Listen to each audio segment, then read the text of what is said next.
Teo, Ephesians chapter 3. Ephesians chapter 3. Go eat popcorn. Galatians, Ephesians, Colossians, Philippians. Philippians, Colossians. Chapter 3 verses 3 and 4. Ibasok dito Ephesians chapter 3 verses 3 and 4. By that revelation, there was made known to me the mystery as I wrote before in brief. By referring to this, when you read, you can understand my insight into the mystery of Christ. Nga po Diyos, timong bendisyon iti sa una. Kat dito ti panagadal tayo kat itulit ng akitan in our verse by verse study kung ano tong mystery of Christ. So, nakita po natin na sa verses, sabi nga sa verses 2 to 14, ay isang thought yun. At actually, sa verses 2 to 7 ay isang sentence lang yun sa Greek. Although sa English ay divided siya. So, dito ay nakita natin yung stewardship na nabigay kay Paul. At ito ay hindi sa kanyang kagustuhan sa laman. Kasi ang gusto niya sa laman, alam natin, na to destroy Christianity. Yun yung plano niya. But then, alam natin kung ano ang nangyari sa Damascus Road, na kung saan ay nakita niya ang Diyos, particular, the Lord Jesus Christ. At sabi niya doon, Paul, why, or Saul, why are you persecuting me? So, doon ay natanggap niya ang kanyang calling, ang pagtawag ng Diyos sa kanya, at pagtalaga ng Diyos sa kanya bilang apostles to the Gentiles. At alam po natin na sa kanyang pagsunod sa Diyos ay dami siyang naranasan na kapagsubukan. Pero makita po natin hanggang sa dulo ay nagpatuloy siya. So ang isang Kristiyano na alam niya kung ano yung pagtawag ng Diyos sa kanya, alam niya kung ano ang ginawa ng Diyos para sa kanya, para siya ay matubos, para siya ay magkaroon ng bagong pagkatao, hindi po niya iiwanan ng Diyos. At dito ay nakita din natin yung application sa personal na buhay natin. Ano ba kaya yung application? Nakita po kasi natin sa huli ng sa verses 2 at saka verse 1, for you. Diba? It was given to me for you, sabi sa verse 2, prisoner of Christ Jesus for the sake of you Gentiles, sabi sa verse 1. So, dito natin makita na ang buhay natin ay talaga hindi para sa atin. We are living. Nabubuhay po tayo bilang isang Kristiyano ay para sa ating mga kapwa mananampalataya. At ito, yung nakita din natin kanina sa John, na kung saan sabi doon ay, we ought to lay down our lives for our brethren. Na ang buhay natin ay ibigay po natin para sa ating mga kapwa mananampalataya. That is from the beginning, sabi nga ni John given from the very beginning. Na yun yung buhay natin bilang isang mananampalataya. So, verse 3. So, sabi ni Paul, inspired by the Holy Spirit, that by revelation, there was made known to me the mystery as I wrote before in brief. Revelation. Revelation, unveiling, pagtanggal ng takip, uncovering or disclosure. So, nagamit yung word na revelation sa secular Greek na parang sinasabi na It refers to something or someone na sa nakaraan ay nakatago. Pero sa ngayon ay kitang-kita na siya.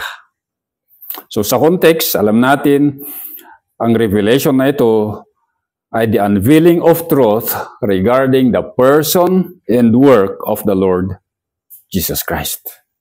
Na kung saan sa nakaraan ay hindi nila maintindihan. Even the apostles or the disciples, di ba? Hindi nila naintindihan to. Kung maalala nyo yung dalawang disciples going to the Emmaus,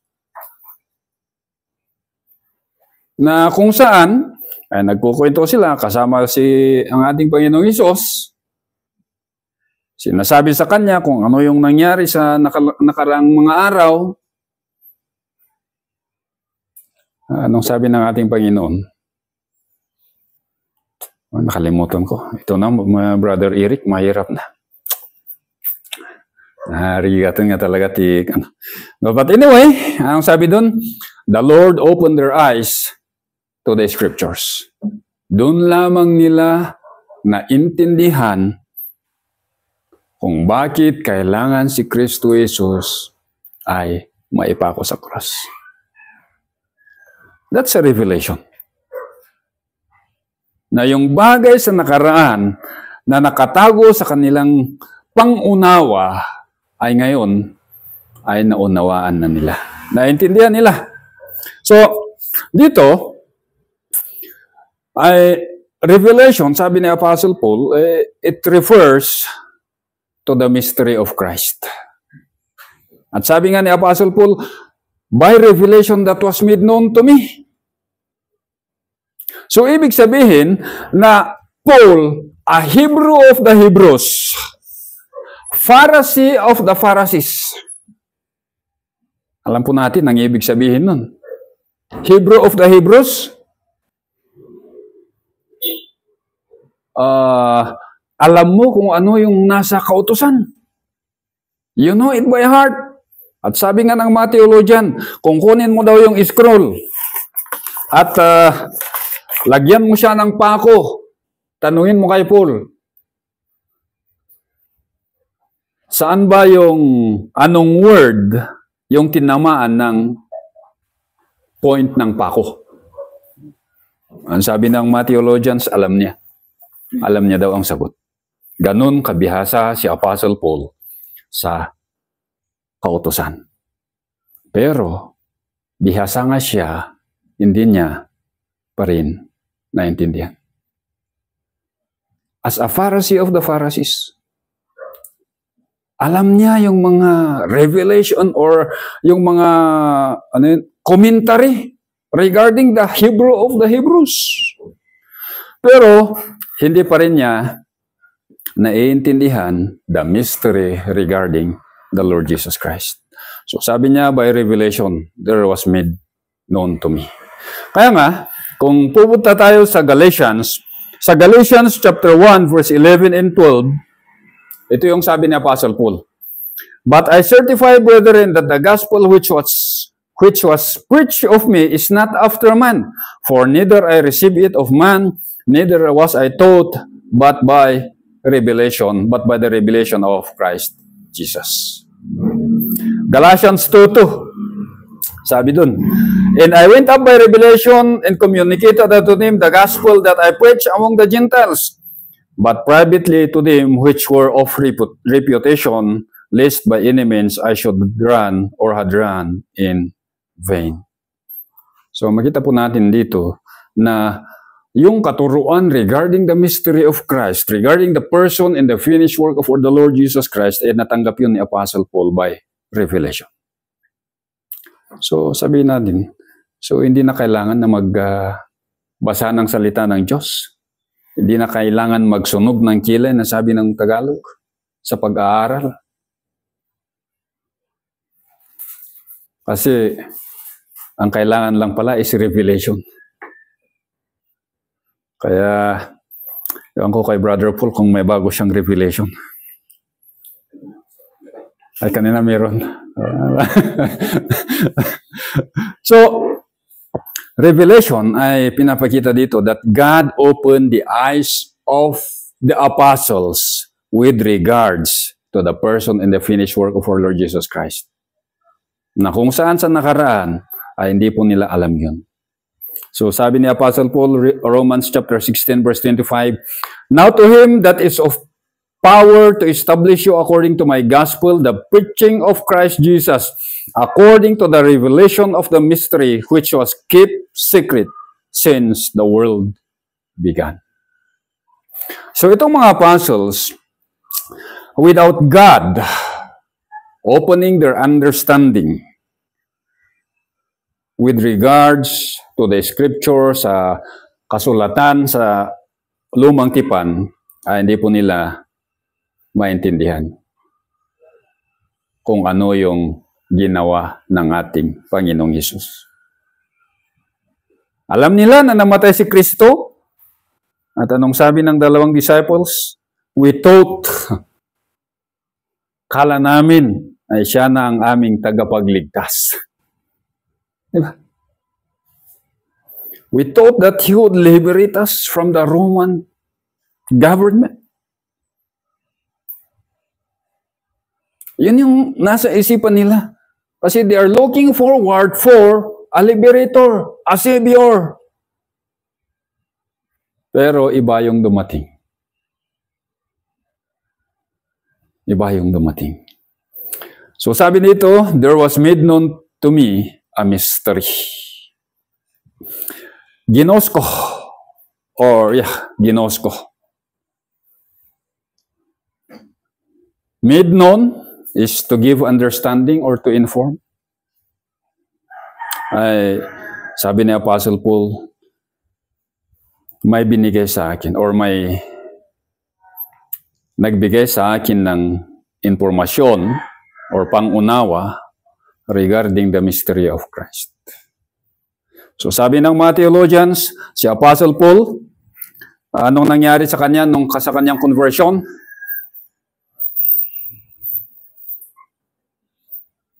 Di ba? Si Apostle Paul ay hindi siya sumabak, although sumabak man siya sa discussing in the synagogues after his conversion. But then after that, ano yung nangyari? For 2.5 years, or more than 2 years, sabi ng iba, 3 years, ay ginugol ni Apostle Paul ang kanyang oras in the Arabian Desert. Ano ginawa niya sa Arabian Desert? Sabi ng iba, ay he stayed there at tinuruan siya ng ating Panginoong Hesus. Tutorial daw. I don't know. Wala yan sa scripture. Although that is an assumption, pero kung titignan natin sa kanyang writing sa Galatians at saka ibang parang may katotohanan naman na ano bang kanyang ginawa for 2 years? Sabi nga natin sa Arabian Desert. So, at that place, sabi nga dito that there was made known to me a mystery. Ang Diyos ay binuksan niya yung aking isipan with regards the Lord Jesus Christ. So, kasing titignan natin, yung made known dito is passive siya, aorist passive, indicative. Aorist tense, ibig sabihin, naganap to sa nakaraan.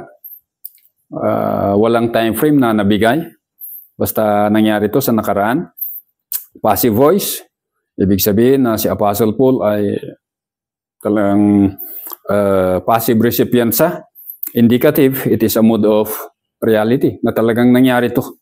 So sa buhay ni Apostle Paul, ay meron yung time na binuksan ng ating Panginoong Hesus ang kanyang pangunawa with regards to the mystery of the Lord Jesus Christ. Binuksan ng Diyos. Kaya kung titingnan natin, babalikan natin sa Acts, anong nangyari kay Lydia at saka yung mga kapwa niya babae sa tabi ng ilog. And God opened their hearts. Hearts ba yung nagamit doon? So, makita po natin na ang pangunawa sa mga salita ng Diyos, particular the mystery of the Lord Jesus Christ, ay mangyari lamang po yun kung ang Diyos ang siyang magbukas sa ating isipan. If God open our understanding, we will know. At sabi nga, nagamit dito is ginosko. Ibig sabihin, naintindihan ni Paul, naunawaan niya, at inibig niya yung mensahe na nabigay sa kanya. He loved the message. Ganun din po ba sa atin? Na nung nalaman natin ay nagkaroon tayo ng pag-ibig para sa ating Diyos. Ang sabi ni John, we love Him because He first loved us. Magkaroon po tayo ng pag-ibig sa salita ng Diyos. Hindi lang basta, ay kasjay gayam, panatay at awanan. It tickles our mind. We become like the Bereans. Di ba? Na hindi lang po nila naunawaan yung salita, but they keep on searching. Patuloy na binasa nila yung salita ng Diyos. Patuloy na nagsaliksik. At patuloy na ipinamuhay.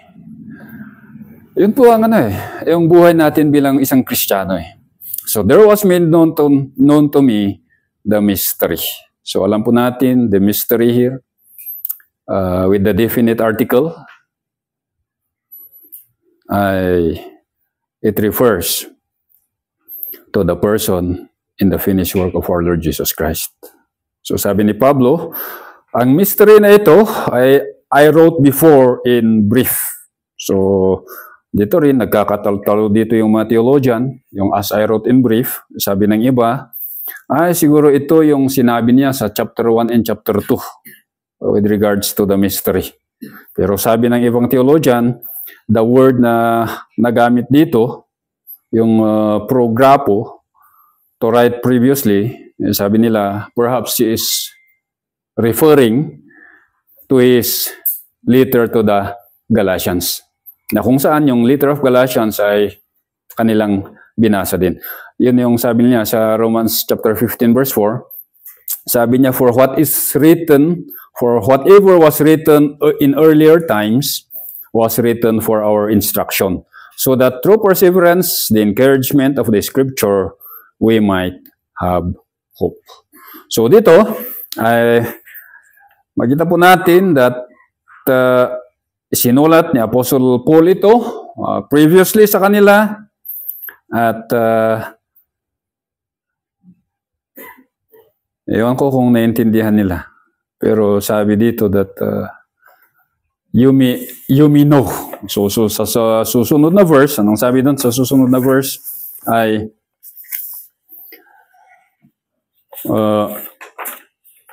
saan na yun? By referring to this, when you read, you can understand my insight. So, yung pauna kong sulat, ay kung binasan nyo yun,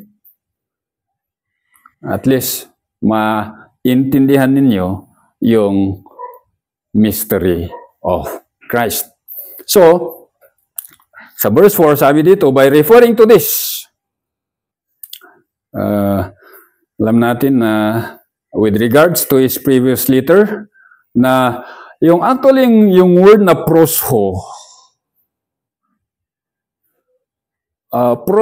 ibig sabihin na pinapakita nga yung idea na hindi mo lang binasa.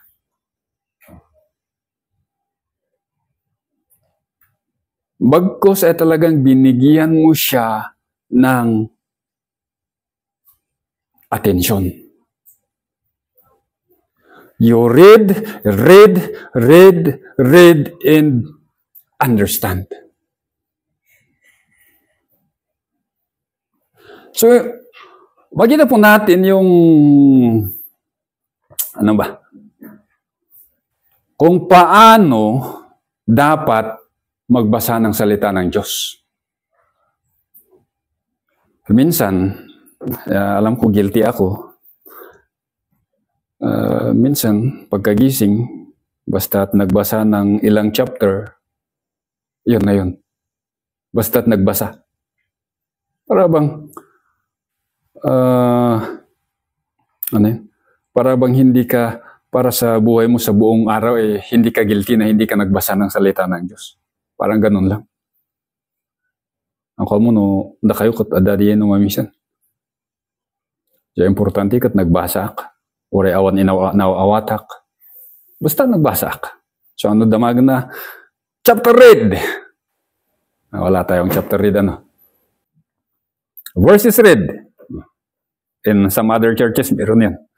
Pero by referring to this, ay yun, pinapakita sa atin that careful consideration and paying attention ay importante sa pagbabasa ng salita ng Diyos. Na kahit isang verse lang ang binasa natin sa isang araw, importante binigyan natin yun ng halaga. So by referring to this, ay dito pinapakita ni Apostle Paul na I know that when you read, you did not just read it in passing, but you read it like the Bereans. So sabi, by referring to this, when you read, again yung word na read dito, ay yung verb na ginosko ay may intensifier. Yung word na ana. Kaya yung word na read here is ana ginosko. Yung prefix na ana, it could be translated up or again. But then it could be used also as an intensifier. Pinapakita yung bigat ng verb na ginosko. So, yung word na ginosko ay it could be translated na to read. Magbasa. At ang usapan dito ay yung public reading of the scripture among the early Christians. So, kung meron yung intensifier, ay pinapakita nito yung tuloy-tuloy na pagbasa, yung energetic na pagbasa, at yung pagbasa na may pang-unawa. So, kung babalikan natin yung word na proso, Greek word na proso, or sa translation ng NASB is by referring to this, tapos idagdag mo yung verb na anaginosko, na present active, ano yung ibig sabihin nun sa atin? So, when you combine these words together, ay pinapakita nito yung pagbibigay halaga sa pagbasa at pangunawa sa salita ng Diyos among the saints. Maging ito yung priority sa gathering ng mga mananampalataya. Yung salita ng Diyos. Although, alam po natin that sa Ephesians din, meron yung, sabi doon, sa kanilang worship, there is the Psalms, there is the hymns, and there is the spiritual songs. Pero, yung pinaka-importante ay yung public reading of the Scripture. So, public reading of the Scripture in the early church takes the center stage. Hindi siya yung panghuli. Hindi siya yung kaganapan or magaganap after all the kwentuhan natapos na. Minsan ganyan tayo Pagkatapos na ng kwentuhan, saka na lang, sige, devotion tayo para kahit pa paano ay parang ganun. Ewan ko ba sa atin? So, makita po natin na sa buhay ng mga early Christians ay they give priority to the scripture. At nawa sa atin ay bigyan din natin ng halaga yung salita ng Diyos. It should be the center stage of our life, personal life as a Christian, at saka as a church. Kasi nga, sabi dito, when you read, you can understand my insight. May purpose yung pagbasa ng salita ng Diyos. So if we give importance, kung bibigyan natin yung halaga ng pagbasa ng salita ng Diyos, sabi dito, you can understand my insight. Yung word na kin dito is the word dunamai. Dunamai, the ability, yung kakayahan. So sabi dito, kung babasahin nyo, yung una kong sulat ay mabibigyan kayo ng pangunawa sa aking mga isinulat sa inyo. So actually, the verb you can ay passive voice siya. Present passive. So sa ating pagbabasa ng salita ng Diyos, ang magbibigay sa atin ng pangunawa ay hindi po manggagaling yan sa atin. God, the Holy Spirit, will open our understanding. So kung babalikan natin si Paul, sabi niya kanina, that was made known to me. Made known doon is passive voice.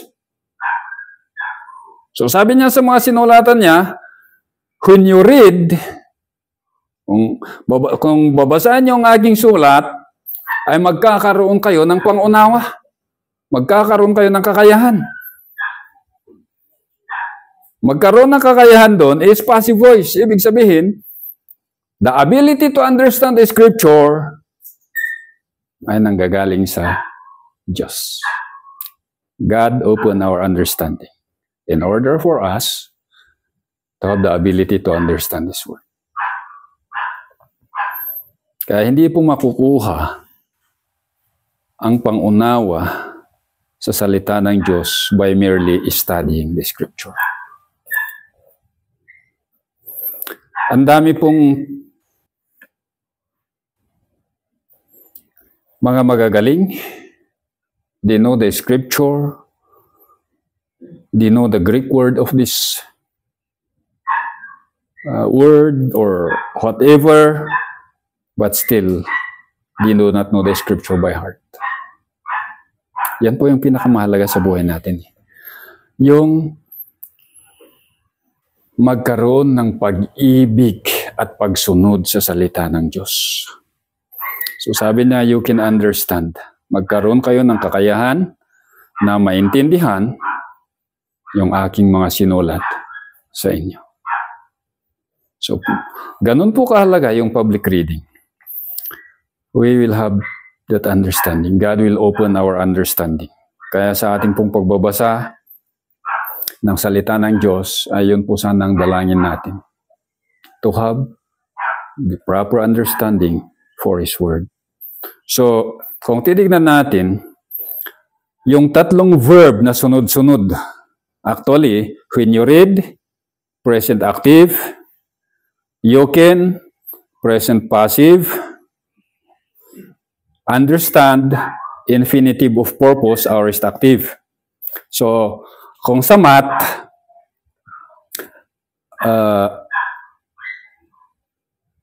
intense reading or kasi ginas ko ang nagamit dito talagang you love reading. You love reading the scripture. Pag-ibig sa pagbabasa ng salita ng Diyos, plus divine enablement, kasi yung doon na may doon is passive voice. It will, ang equivalent niya is full mental comprehension about the mystery of Christ. Magkakaroon tayo ng pangunawa with regards to our Lord Jesus Christ. So yun po yung yun po yung kung titignan natin, anong tawag doon? Nakalimutan ko. Wala. Ano yung rumor dyan panunod ko? But anyway, parang yun yung solution or yun yung formula na binigay sa atin ng Diyos kung gusto po nating malaman the mystery of our Lord Jesus Christ. Intentional, loving na pagbasa sa salita ng Diyos plus the divine enablement, ay yun, magkakaroon po tayo ng pangunawa sa mystery of Christ. So, when you read, you can understand my insight into the mystery of Christ. Ano ba kasi itong mystery of Christ? Mystery of Christ, sabi nga natin kanina, it is about the person in the finished work of our Lord Jesus Christ. Pero dito, ito ay genitive of possession. Ibig sabihin, this mystery is owned and it belongs to Christ. Pag-aari ni Kristo ito. At kung babalikan po natin yung ating previous na pag-aaral from chapter 1 until chapter 2, actually makikita natin dun eh.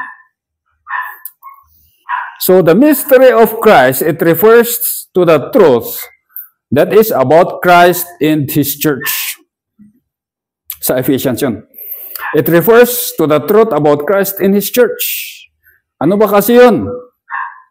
Una, babalik tayo sa chapter 1, verses 4 until 14. Ano ba yung makikita natin doon? The church has been blessed with every spiritual blessing in the heavenly places in Christ Jesus. Whereas in the Old Testament, ano ang blessing sa kanila? Di ba? Particularly is yung mga, if you obey, you will not be the tail, but you will be the head. Sa Old Testament yun. Pero sa bagong tipan, particular in the epistles, sabi sa una dito, we are blessed, or the church has been blessed with every spiritual blessing in the heavenly places in Christ Jesus. Pangalawa na makita natin, sa verses 15 to 23, ano bang sinabi doon? Christ is the head over all things to the church, which is His body, the fullness of Him who fills all and all. Nasa iglesia na ito, si Kristo ang ulo. At ang ulo na ito ay He fills the church with His presence. He is the one who fills the church.